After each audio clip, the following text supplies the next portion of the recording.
Hello again, friends. You can see we were in the gaming chair. Lots of you loved the juxtaposition of the gaming chair and my antique clothes. I thought that was funny. I never considered that myself. But yes, I do like playing video games. Well, I didn't. Oh! Badass! Badass! And I'm also a writer, as many of you know. And this chair is very comfortable and ergonomic, so it suits that purpose too. Today we're doing another unboxing video. I really didn't think that I would do unboxings on this channel, but it seems to be a thing. I'm always excited to get new antiques, and so I wanted to show you. This one will be much in the same vein as the 1890s unboxing. I still don't have a very good place to actually record these, so I'll just be recording them on the little wheelie table, and I'll use some of this space as well to show you what I've got. So today's parcel is not a single item. It is in fact many items, and you can perhaps see by the weight and the bulginess of this box. It's quite a considerable amount of items. I actually got this from my friend who was just looking to move on some antiques in his collection. This is something collectors do. We collect lots of things, we run out of space, or we want to get something new, and so we move on the collection to somebody who we can trust. So I'm very happy that he trusts me to look after these and take care of them. I do have an idea of what is inside this box, of course, but this will be my first time seeing it in person, so I'm very excited. Shall we just open it? Once I've opened it, I might set it on the floor, and then I'll put the items on the wheelie table. But I have to be very careful when I open this because it's clearly bulging out because it's full, so I don't want to accidentally slice through anything.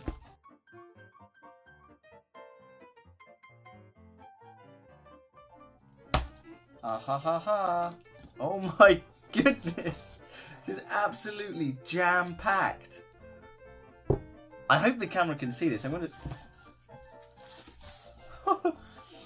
Oh yeah, smells antique-y. Look at all this stuff! I don't have space for this. Oh my god. There are some really incredible fabrics and textures that I'm seeing here.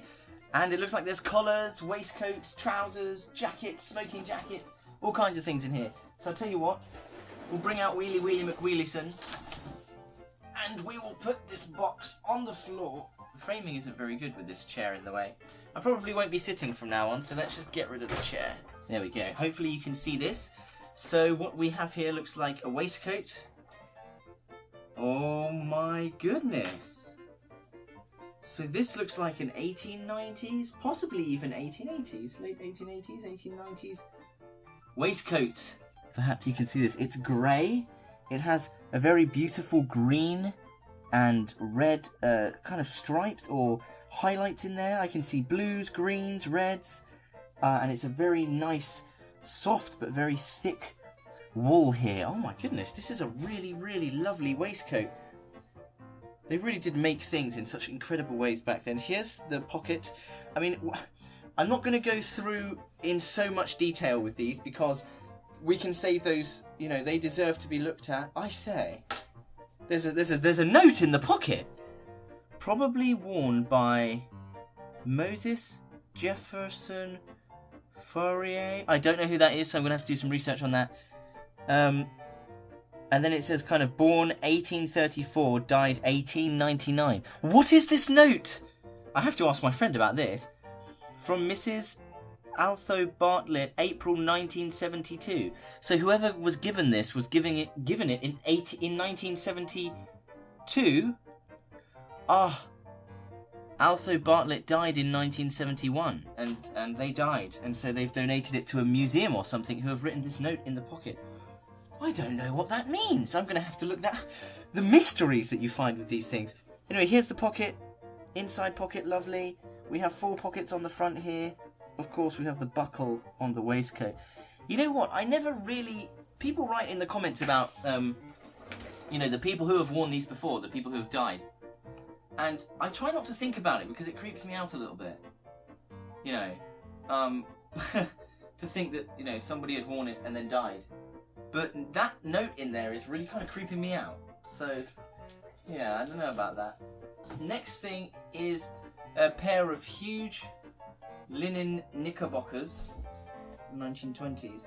I'm not very good with knickerbockers. I've never actually worn them before myself. I think that these are probably +6s or something. They're very long. Very interesting. This is something to explore. These look like very nice summer trousers. I can see myself walking around Japan in the humid summer heat with these bad boys on. I'll sit here and pick all of these accessories out. Oh my god, Perran. Oh my goodness. Oh my good Perran. I didn't realise you were sending all of this. Oh my goodness. Okay, so we've got tech ties. Here's a tech tie onto which a popper has been clipped. Had to have had a popper on their collar that they popped ties onto. Well, either way, very lovely. So let's look at what else we have here. We have another 1900s tie. This one is a silk. It's obviously in very sad condition, but lovely nonetheless. Still got its original buckle and its original cup. Then we have some brown wool spats. I love spats, so these are absolutely fantastic for me. Got another unfortunate tie. Really wonderful fabric, beautiful decoration. Just a shame about the silk shattering all over it. Then we have this, which looks to be an 1870s tie, and how this works is you can see it's a loop. This loop goes down through the knot. You bring that around the neck, then you pull it through back here, pin it together, and that's your tie. This is amazing. You can see the size of the knot, the difference in fashion. Then we have some bow ties here. We have a really lovely white straight bow tie, possibly for evening wear. Yeah, we have another beautiful tech tie. This is a black one. Here's one I've had for a few years now, 1 or 2 years. You see, and here's the black version of the same kind of tie. See, they look the same on the back, same company. I think, oh no, they're a different company. Okay, we have another tie here, 1890s, possibly 1880s. Still has the tag attached. Look at this little sale tag, which the price was obviously never written on. And here it is in all its glory. It's such a sweet little bow. Green bow. Don't know if it's got arsenic in it, actually. Yeah, didn't consider that. With these really old ties, what I tend to do is, with the bow ties, I tend to put them in this kind of case and put them on a little stand and display them. Ultimately, I would like to frame some of these really old and tattered ties so that they can be used as study pieces, and they don't have to be physically handled in their sad state, so that we can still continue to learn from them. So I'd love to get those framed. Anyway, let's continue on the haul. So you could probably see those sitting there. I think I've lowered the camera a little bit. Is we have some cuffs, and you can see that they have 2 holes. One will be for a cufflink or bachelor button, and the bottom one would be for a cuff holder. Well, there's also these lovely blue ones, blue striped ones. I talk about those in my How to Wear Cuffs and Collars video. If you haven't seen that video, check it out. Here we go, so that's those. And then we have another beautiful necktie, black necktie, with a popper again. He sent me a bunch of collars. I can't believe it. Oh, this kneeling actually works pretty well. So we'll go through these types of collars that we have here. So the first one I've pulled out here, it says made in Australia, and that's where all of these items come from, though I know he buys from all around the world. You can see here there's 2 buttonholes, a little button there, and then of course there's a pin, there's a hole for a collar pin or a collar bar, and I think perhaps this one is meant to be semi-stiff or not starched at all, just kind of soft. And then we have these, look at this, look at the pattern on this beautiful collar. Oh, I can hardly believe it. This one is soft actually, it's not, it seems to have some kind of interfacing, but it's not starched. And that's common. If you see a collar that has a buttonhole here at the top and a corresponding button, that means that this collar is either meant to be very, very, very gently starched or not starched at all. I've never seen one with such beautiful detail before. And we have another one here. Now this one has been starched. It's a little bit stiff. There we go, look at that. Here's another collar that appears to have been starched. And this one is a short club collar. Short club collar. This one is brassy, Melbourne. This one was made in Melbourne. So these are local to, made in Australia, Melbourne. This one is from London. Summit Austin Reed London. This one here. This is a wing collar, of course. As you can see, very, very yellow wing collar. With an interesting detail. It has a fine stitch up there.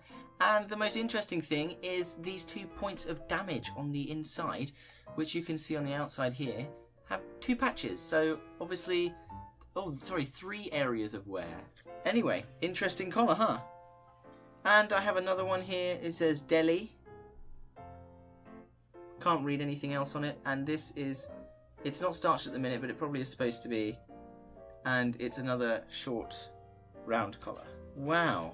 Well, look at that. Look at all of these collars. I can't believe it. I still haven't even got into the majority of the stuff in there. This is just the stuff on the surface. Let's have a look at some more stuff. This looks incredible. I don't even know if I have to open it for you guys to know what this is. Look at the back.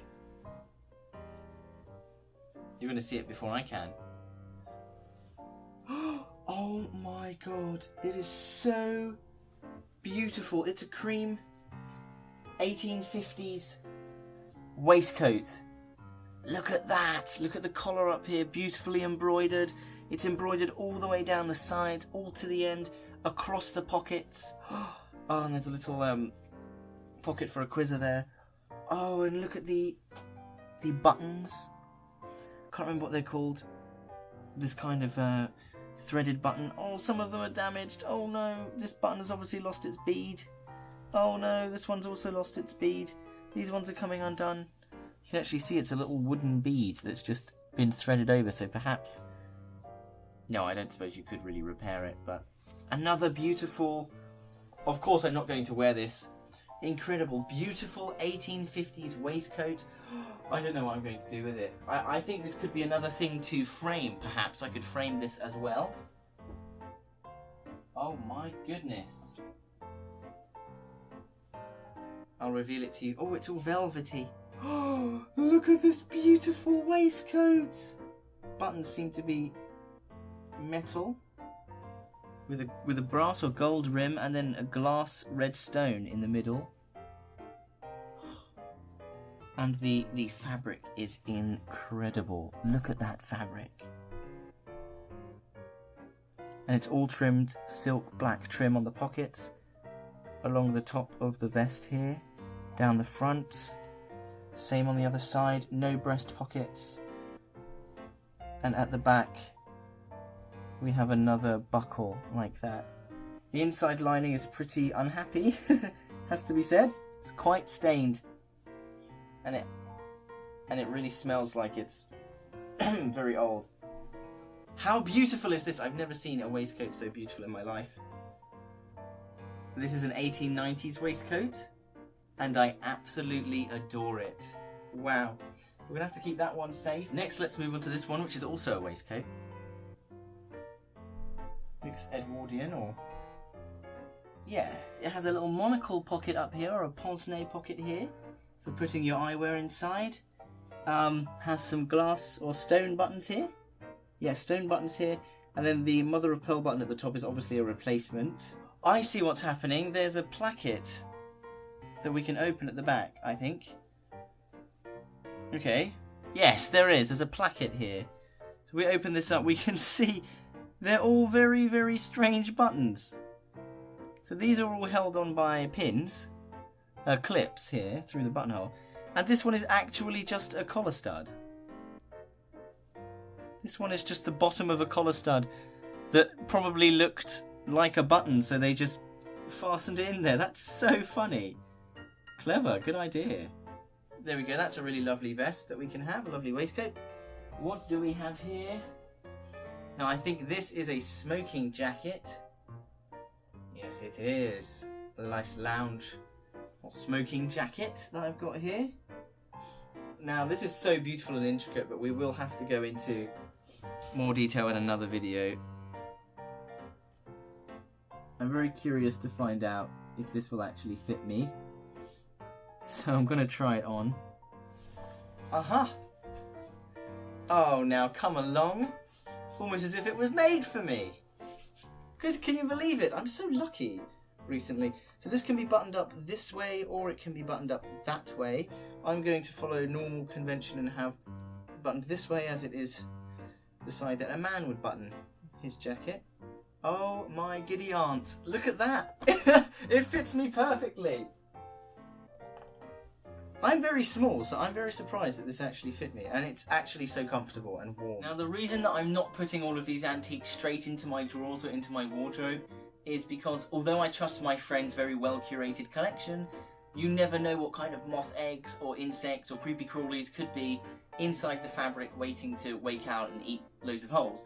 And so the best thing to do when you get any kinds of new antique clothing is to freeze them, okay? And we'll be going into freezing antique clothes in another video very shortly, but that's what we have to do before we add them to our collection. Anyway, moving on! This looks very heavy indeed.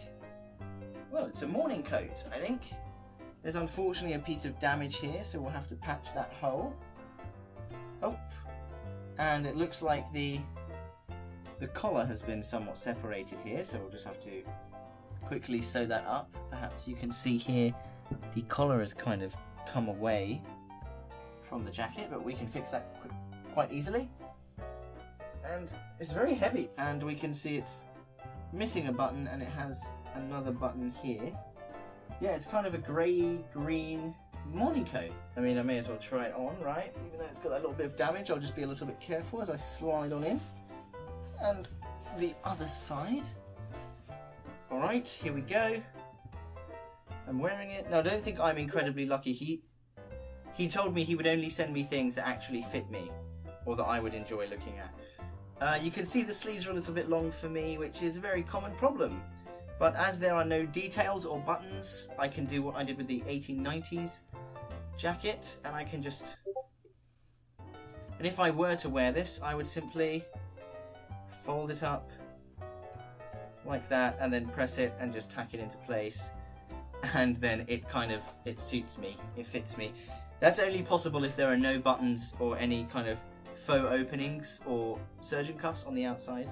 But yeah, very lovely little morning coat. Hey, this is really exciting. I think we're getting down to the last few things now. This one looks very, very old and very heavy. You can tell it's old by the flat silk buttons here. Be careful with this, it's very heavy, I don't want to put any stress on it.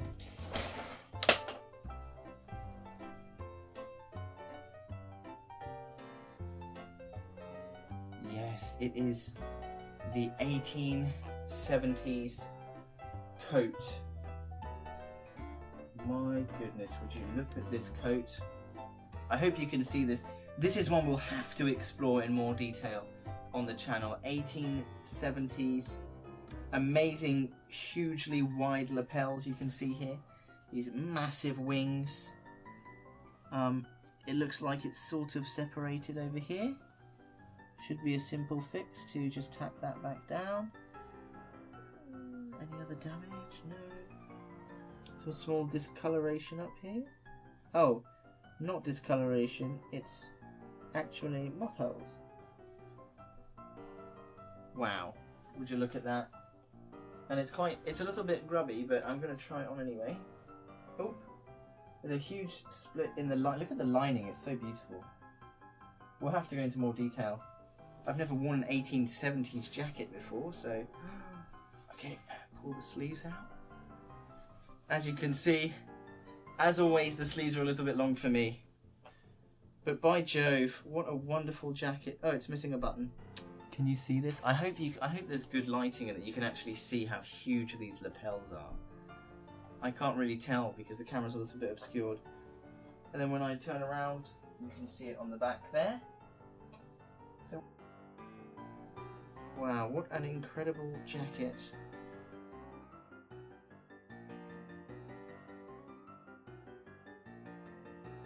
Well, how awesome is this?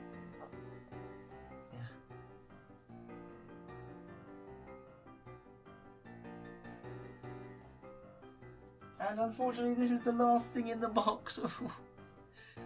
And I think it's a 20s sports blazer.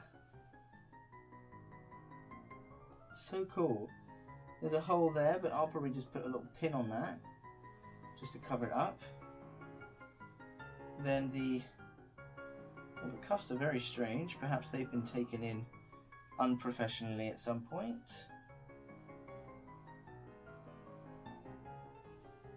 On here it says SAHA 1926, so we know this was made or at least sold for some event in 1926. And probably the worst piece of damage is just down here on this pocket and right at the front there. But it is for sports, so what do you expect? That's lovely. Never had something like this before. That's really lovely. Oh, I'm so lucky. I know he said that he would only send me things that fit me, but as you can see, some things don't fit me so well. But this is apparently fitting very nicely.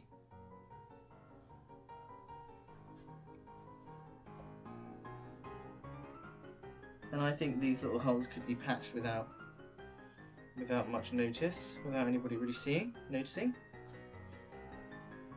Shall I do a spin in my 1926 cream sports blazer?